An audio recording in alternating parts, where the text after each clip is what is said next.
Aula passada a gente começou a falar um pouquinho sobre reagentes limitantes e em excesso, só que foi com alguns exemplos simples. Hoje a gente vai dar uma olhada nos exemplos assim que tem mais a ver com a química. Normalmente você vai ter uma reação qualquer e você precisa verificar se essa reação ela está totalmente balanceada. Vamos dar uma olhada primeiramente aqui no exemplo 1, tá? Então, determine o reagente em excesso, a massa do excesso e calcule o número de mol produzido a partir da reação de combustão completa entre 92 gramas de etanol e 240 gramas de oxigênio. Então a gente tem algumas coisas aqui para fazer. A primeira delas é descobrir qual é esse reagente em excesso. Os reagentes eles ficam aqui antes da seta. O reagente em excesso pode ser aqui o etanol ou o oxigênio. A gente vai precisar ver a massa molar de cada substância e comparar aí na reação. Mas antes disso, é preciso a gente verificar se a reação está completamente balanceada, porque se ela não estiver balanceada, a gente precisa fazer esse balanceamento. Então, observando aqui, os reagentes dos produtos, primeiramente a gente pode olhar o carbono, né? O carbono, você tem 2 mols aqui de carbono, do outro lado só tem 1. O que é que a gente faz? Coloca um 2 aqui para poder multiplicar. Pronto, agora vamos dar uma olhada no oxigênio. Antes da seta você tem 5 mais 1 oxigênio, ou seja, totalizando 6 aqui. Na parte dos produtos, você tem apenas 2. O coeficiente que eu coloco aqui na frente é 3, justamente para eu poder ter 6 no total aqui de hidrogênio, né? Já que esse 3 ele vai multiplicar o 2 aqui embaixo e acaba tendo 6 hidrogênios.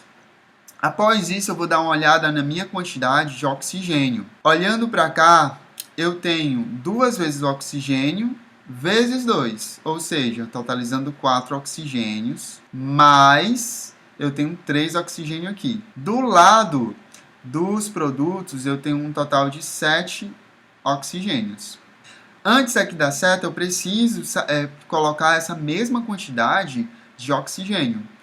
Se eu multiplicar isso aqui por 3, eu vou ter 6 nesse reagente, 6 oxigênios, mais um oxigênio aqui, ó, totalizando 7 oxigênios antes da seta e 7 oxigênios depois da seta. Então, eu consigo verificar que já fiz todo o meu balanceamento, né? E eu tenho um balanceamento desse jeito, com os coeficientes corretos. Bem aqui eu já deixei a massa molecular de cada molécula, de cada reagente, na verdade, né? Então, você vai ter aqui que o etanol, a massa molar dele vai ser de 46 gramas por mol e o oxigênio vai ter 32 gramas por mol. O que é que eu vou fazer com isso daqui? Eu vou saber quanto de gramas eu preciso utilizar em cada um deles, né? Porém, a gente vai precisar ganhar tempo, porque nessas questões você pode passar um tempão.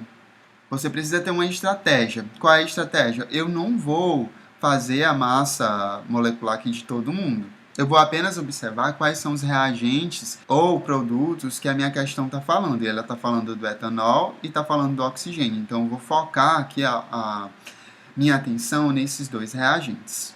Sendo assim, aqui eu tenho apenas 1 mol de etanol, e eu sei que 1 mol de etanol equivale a 46 gramas. Então, já posso colocar esses 46 gramas aqui de etanol. Logo embaixo, eu sei que cada mol de oxigênio é 32 gramas. Porém, eu tenho 3 mols aqui, ó. Então, o que vai acontecer?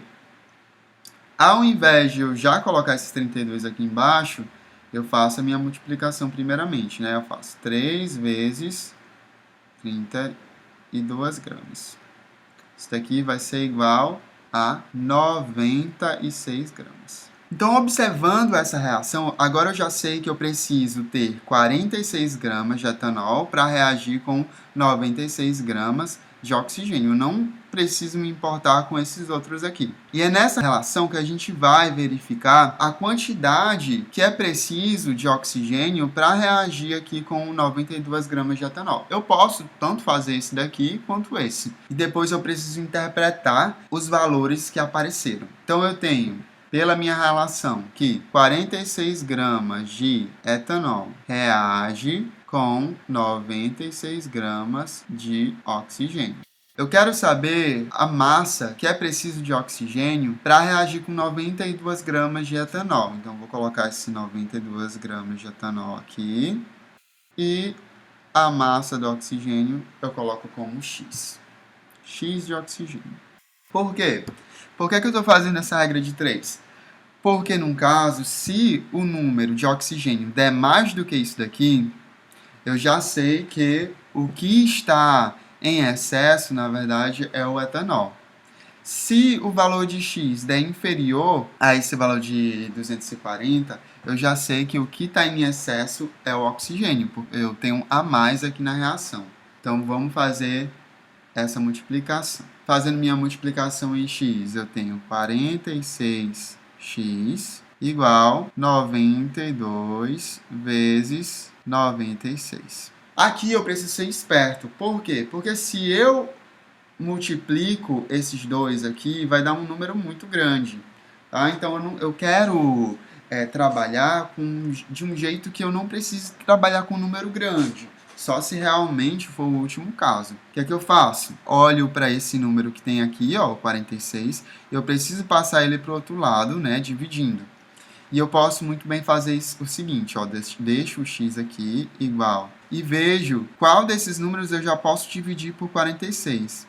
No caso, eu já posso dividir esse 92 pelo 46. Porque eu sei que 92 dividido por 46 vai dar igual a 2. E aí fica um pouco mais fácil de fazer minha conta. E o resultado final aqui, que seria x, vai dar igual a 192 gramas de oxigênio. Comparando aqui, eu consigo verificar que, na verdade, quando eu uso 92 gramas de etanol, eu preciso apenas de 192 gramas de oxigênio, pelo meu cálculo. O que eu tenho aqui é 240 gramas de oxigênio, então tá um pouquinho a mais, né? Eu já sei que o meu reagente em excesso é quem? O meu reagente em excesso, por ter uma quantidade maior, é o oxigênio. Então, reagente em excesso, oxigênio.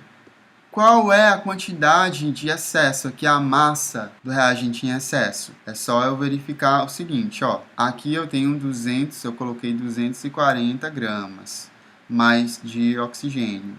Mas o que eu precisava era apenas de 192 gramas. Fazendo essa subtração, eu tenho o excesso de oxigênio em 48 gramas.